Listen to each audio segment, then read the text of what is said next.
반갑습니다. 원광대학교 법당 교도 여러분, 이렇게 만나기 어려운 시기에 가까이 서로 대면하지 말기를 권유하는 이런 시기에 여러분을 만나 뵙게 돼서 더욱 많이 반갑습니다. 우리는 코로나19라고 하는 매우 무겁고 긴장된 그런 시대를 지나고 있습니다. 우리나라는 방역이 잘 되는 나라라고 그렇게 듣고 있습니다. 방재청에서 하는 여러 가지 지침들을 우리 국민들이 잘 따르고 서로 협력해가는 때문이라고 알고 있습니다. 우리 익산은 청정지역이라고 그렇게 생각하고 있었죠. 그래서 어떤 사람들이 저에게 전화를 와서 익산에서는 어떠냐, 그러면 저는 그렇게 얘기를 했습니다. 익산은 청정지역이어서 아무 문제가 없습니다. 이렇게 얘기를 하곤 했습니다. 학교는 어떻습니까? 이럴 때 저는 학교도 괜찮습니다. 왜냐하면 우리 학교는 굉장히 캠퍼스가 넓고 그리고 대응을 잘하고 아주 그 여러 가지 지침들을 철저히 지키기 때문에 괜찮습니다. 이렇게 얘기를 해왔습니다. 그러나 우리 익산도 예외는 아니고 우리 캠퍼스도 예외는 아닌 일이 되고 있습니다. 어떤 일도, 이 세상에서 일어나는 어떤 일도 그 철저하게 대비를 한다고 해도 전혀 예외일 수는 없는 그런 시설을 우리는 보내고 있습니다. 우리 교도님들 학교 일과 함께 하시면서 생각도 많으시고 몸도 고달프시고 고민도 깊으시리라고 하는 생각이 듭니다. 그러나 이런 문제, 코로나19와 같은 엄중한 이런 상황에도 세계를 걱정하는 학자들 가운데에는 이 코로나보다 더 심각한 문제들이 있다, 인류에게. 그런 얘기들을 하고 있습니다. 기후변화의 문제라든가 환경 문제라든가 또는 생태 파괴의 문제, 이런 것들이 우리 인류를 종말로 치닫게 할 수 있다라고 하는 이런 얘기들을 거침없이 하고 있습니다. 이런 모든 문제들이 이제 먼 데 얘기가 아니라 바로 우리 자신의 문제, 우리 자신의 주변의 문제, 나와 함께 살아가는 사람들의 문제라고 하는 것을 생각할 때 참 여러 가지 생각이 듭니다. 우리 학교를 지금 경영해 가시는 그런 위치에 있는 분들은 어쩌면은 기우는 대들보를 떠받치고 있는 것과 같은 그런 무거움을 느끼고 계실 수도 있습니다. 구성원 모두가 정말 염려도 많고 참 답답하기도 한 그런 고난의 시절을 우리는 겪고 있습니다. 그러나 우리가 사는 세상은 참 찬란한 그런 문명 시대이기도 합니다. 여러분들 가운데 지금 40대를 전후한 40대 전후한 50대 전반 이런 때를 이런 분들은 어린 시절에 태권부이나 마징가 Z와 같은 그런 만화 영화를 보시면서 지내신 교도님들이실 겁니다. 근데 이런 얘기를 요즘 들었습니다. 태권부이가 제트 비행기를 타고 자기가 그 무찔러야 되는 적에게 가서 그 제트 비행기를 타고 가서 적을 무찌르는데 태권부이가 제트 비행기를 올라타고 자신의 의지로서 그 제트 비행기를 실행을 시키는데 걸리는 시간이 0.8초가까요. 근데 그 마징가 Z, 그 소년이 자기의 의지를 가지고 의지로 자신의 몸을 움직이면은 그 마징가 Z라고 하는 로봇이 그 소년하고 같이 움직이는데 소년이 움직임을 따르는 로봇이 움직이기까지는 0.2초가 걸린대요. 그런데 오늘날 우리 뇌과학자들 내지는 물리학자들은 이 0.8초, 0.2초를 더 좁히기 위한 그런 연구들을 한다고 그래요. 즉 우리 인간의 힘을 얼마만큼 더 확장시키고 우리 인간의 능력을 얼마만큼 더 고조시킬 것인가 하는 연구들을 하고 있는 거죠. 그리고 그러한 연구의 결과들을 우리가 활용해서 정말 찬란한 문명의 시대를 살고 있는 것이 사실입니다. 이러한 시대가 어쩌면은 나이가 많으신 분들, 제게도 그렇습니다. 어쩌면은 만화 같은 그런 세계라고 생각이 들죠. 어떻게 이런 일이 이렇게. 그러나 또 젊은 분들은 이게 일상과 같이 되어 있는 우리 젊은 분들, 20대, 30대 이런 분들은 왜 이런 것들을 이해하지 못하나 이렇게 생각할 수도 있습니다. 그리고 만화처럼 생각하는 어른들에 대해서 좀 이상해할 수도 있습니다. 그래서 우리는 세대와 세대 간의 격차가 이제는 격차가 아니라 세대 차이가 아니라 서로가 다른 별에서 온 사람들이라고 얘기를 하기도 합니다. 이러한 찬란한 문명의 시대에 우리는 옛 고전을 떠올립니다. 요즘 인디언의 지혜를 얘기하는 사람이 있습니다. 인디언이 한 얘기, 우리는 자연에게서 무엇을 얻을까를 생각하기에 앞서서 우리는 자연에게 무엇을 줄까를 생각해야 된다 하는 인디언의 지혜를 우리는 떠올립니다. 공자님께서 자신을 가장 아끼던 제자, 가장 현명하고 가장 지혜롭고 가장 유능한 제자였던 안현을 공자님께서 이렇게 칭찬하십니다. 안현은 득일성이면 권권복음이 불실지이라 이렇게 얘기를 합니다. 안현은 한 가지의 좋은 일을 보고 한 가지의 좋은 말씀을 듣고 한 가지의 복된 언행을 보면 그 말씀을, 그 선을 권권복음, 말하자면 주먹권자죠. 이렇게 손에다가 귀하게 받들어서 말하자면 가슴에 그거를 귀하게 간직해서 결코 잃어버리지 않으려고 노력했다. 그러한 거는 불천노, 불이과했다. 불천노, 불이과는 노함을 옮기지 않는다. 내가 성남을 다른 사람에게 옮기지 않는다 하는 것이죠. 그는 늘 자신의 마음을 살피고 자신이 빈 거울처럼 밝은 거울처럼 맑게 푸른 하늘처럼 이렇게 밝은 하늘처럼 그 마음을 잘 간직했다고 하는 뜻이 될 것입니다.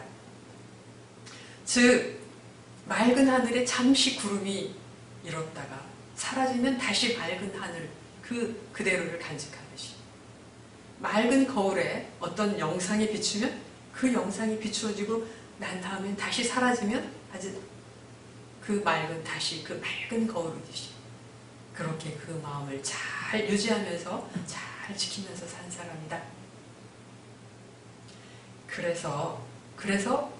그리고 또한 그는 불이과한 사람이다. 한 번 허물을 두 번 다시 반복하지 않는 사람이다 하는 뜻입니다. 이 말은 즉 불천노 불이과라고 하는 말은 유불선이면 만약에 선하지 않은 것이 있으면 이 선하지 않은 것을 미상부지하고 일찍이 내가 이것을 잘못했구나, 그 허물을 이러한 잘못이 있구나라고 자신의 허물을 반드시 알아챈다 그 말이죠.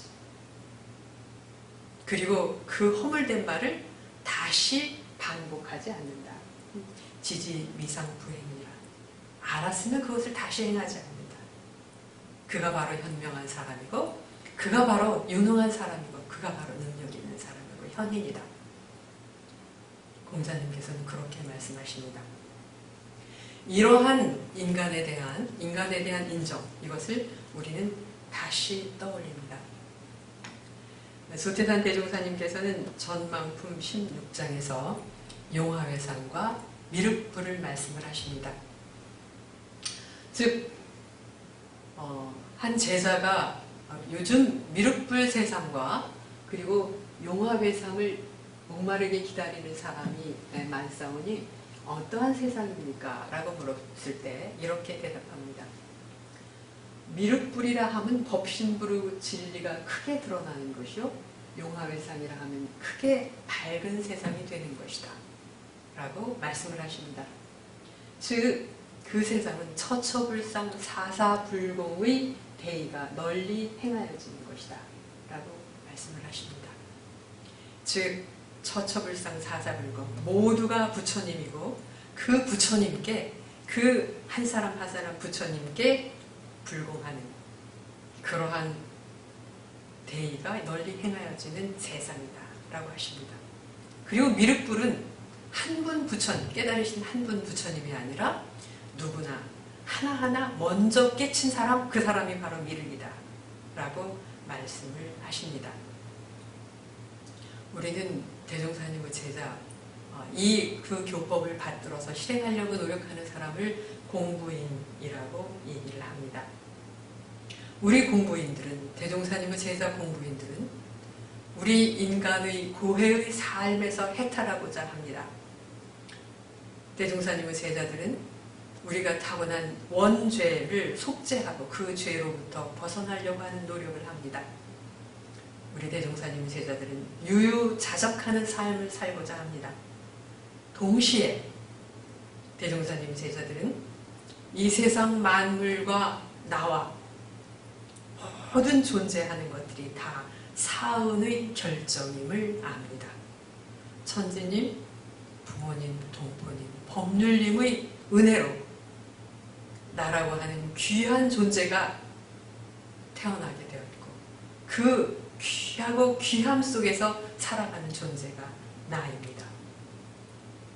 이러한 은혜의 세상, 이러한 은혜로움을 알고 그 은혜에 보은하려는 삶을 사는 사람들이 바로 대종사님의 제자이고 그들이 바로 부처님이고 그들이 바로 그들에게 우리는 불공하면서 살아가는 삶을 사는 사람입니다.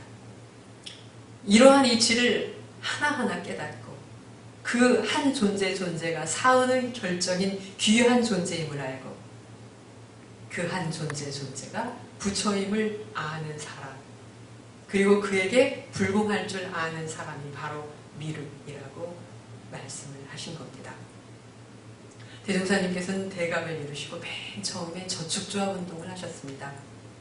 저축조합 운동은 그야말로 저축을 하는 운동입니다.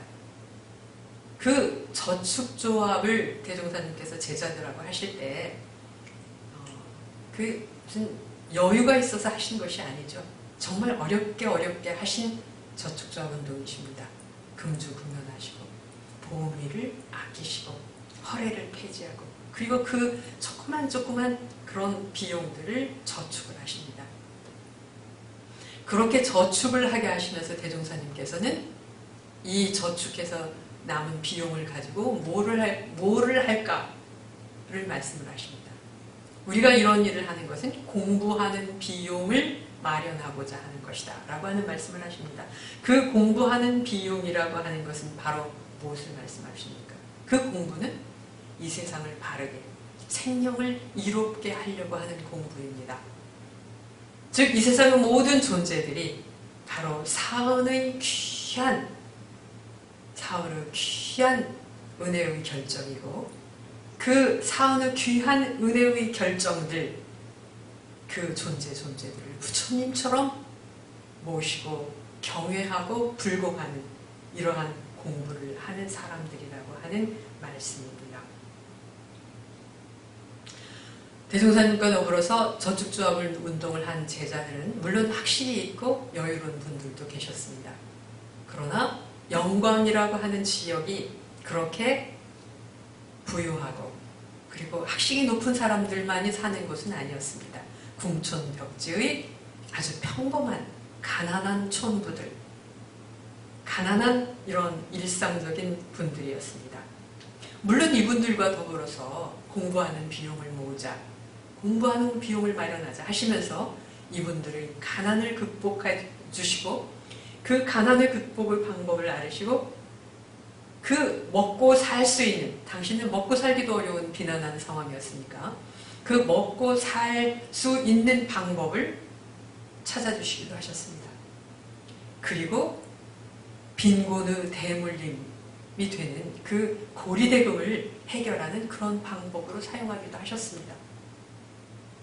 그러나 이것을 먼저 말씀하시지 않고 공부 비용을 먼저 말씀하시는 것은 바로 우리들의 사고의 질서, 우리들의 생각의 순서를 우리들에게 가르쳐 주신 것이다 라고 하는 생각을 합니다.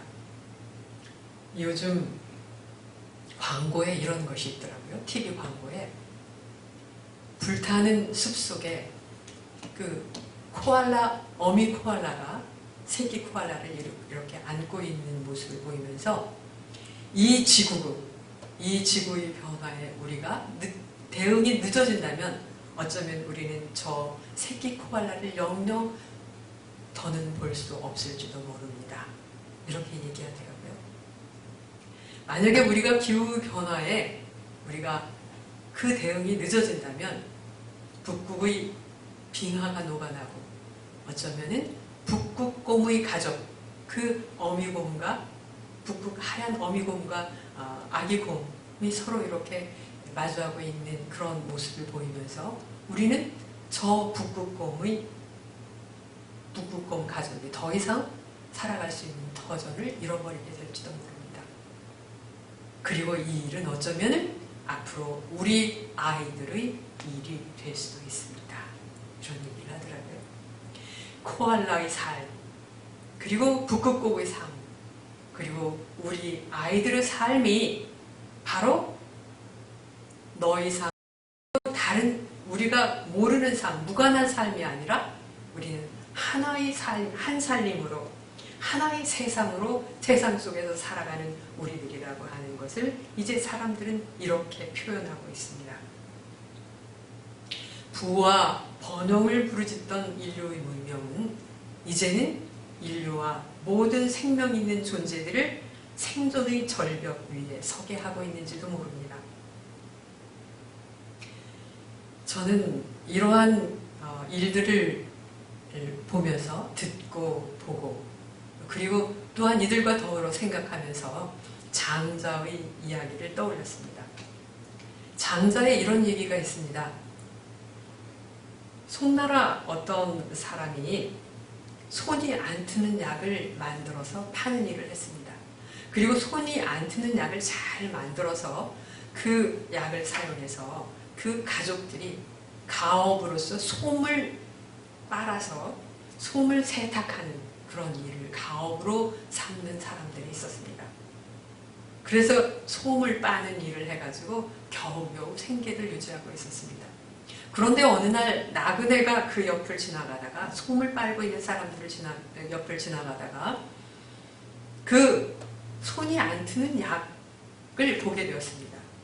그러면서 이 사람이 그들에게 다가가서 그 손이 안 트는 약을 만드는 법을 나에게 알려주십시오. 그러면 내가 여러분에게 100금을 드리겠습니다. 이렇게 얘기를 했습니다. 그러니까 그 사람들이 손이 안 트는 약을 팔아서 자기들이 써서 겨우 하는 일이 솜을 빨아서 이렇게 생계를 유지하는 일인데 그 나그네가 100금을 주겠다고 하니까 그 사람이 그것을 팔겠다고 했습니다.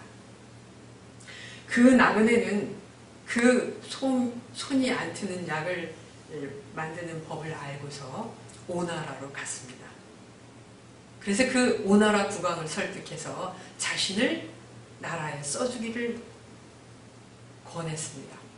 오나라의 왕은 그를 맞이해서 후한 자리를 주고 그를 대접했습니다. 그러다가 어느 가을에 옆에 있던 월나라가 오나라를 침략하게 되었습니다. 두 나라가 전쟁을 하는데 그 추운 가을이 지나고 겨울이 왔습니다. 그 겨울에 양나라가 수전을 하게 됐습니다. 물속에서 싸우게 되었습니다. 수전을 치르게 되었는데 오나라의 병사들은 그 손 안 트는 약을 만들어서 그 물속에서 무기를 만지고 물속에서 싸움을 하는데 손 트지 않고 그것을 자유자재로 사용할 수가 있었습니다. 그러나 월나라의 병사들은 그렇게 하지 못했습니다. 손이 트고 찢어지고 아프고 그래서 그 병기를 잡을 수 없고 자유롭게 사용할 수 없었습니다. 그래서 오나라는 월나라를 아주 크게 이길 수가 있었습니다. 오나라 왕은 이 사람을 후하게 대접하고 그리고 많은 땅을 주어서 영주가 되도록 하였습니다. 장자는 그렇게 얘기를 합니다. 이 손 트지 않는 약을 만드는 법, 이것은 똑같은 것이지만 어떤 사람은 그 약을 만들어서 그 약을 만드는 방법을 활용해서 솜을 빠는 일을 가업으로 삼아서 겨우겨우 생계를 유지하는 사람이 있고, 어떤 사람은 그것을 가지고 영주가, 그 방법을 활용해서 영주가 되는 사람도 있다. 이것은 무엇을 얘기를 하느냐면 똑같은 것을, 똑같은 기능, 똑같은 재능, 똑같은 능력을 어떻게 사용하느냐에 따라서 이렇게 달라지는 것이다 라는 얘기를 합니다. 우리는 참 어려운 현실 앞에 있습니다. 우리 교도님들 얼마나 애쓰십니까? 마음의 부담은 얼마나 크십니까? 또한 얼마나 수고로우십니까? 그러나 이러한 시기에 대종사님 법문을 다시 떠올립니다. 이 세상에 있는 모든 존재들은, 그리고 나는, 우리는 모두가 천지, 부모, 동포, 법률이라고 하는 없어서는 할 수 없는 커다란 은혜의 결정이고, 그 은혜를 따라서 그 은혜의 고귀함, 은혜의 결정인 그 고귀한 존재들이다. 그러한 고귀한 존재인 나는 그러한 고귀한 존재들인 이 사원의 결정인 모든 부처님들에게 그야말로 경외하는 마음으로 불공을 한다면 우리는 바로 부처님의 세상, 용화회상에 살 수 있을 것이다 라고 하는, 그 용화회상을 맞이할 것이다 라고 하는 대종사님의 말씀을 다시 떠오릅니다. 내 몸 안에 흐르고 있는 따뜻하고 온화한 이 은혜의 에너지, 이 은혜의 감사함으로 우리가 우리 주변의 사람들을, 우리 주변의 사은에 보은하는 힘을 나눈다면, 보은하는 힘으로 나누어 갖는다면 우리들의 이 가르침을 보은의 힘으로 서로 온기가 통하고 서로 따뜻한 에너지가 흐르는 이러한 은혜의 세상을 만드는 이러한 일에 우리들의 이 가르침을, 대종사님의 가르침을 우리가 사용하고 활용한다면 우리는 이 가르침을 통해서 우리들의 많은 생각, 우리들의 고달픔, 우리들의 이러한 깊은 고민, 이 속에서 오늘날 우리의 세상을 은혜롭고 평화롭고 그리고 따뜻한 세상으로 만들어가는 그러한 미륵을 이루는 그러한 불사를 이루어 갈 수 있을 것이라고 생각이 됩니다. 우리 교도님들 부디 건강하시고, 그리고 대종사님의 법음으로 달마다 시마다 때마다 사셔서 복되고 은혜로운 날들이 가득하시기를 기원합니다. 감사합니다.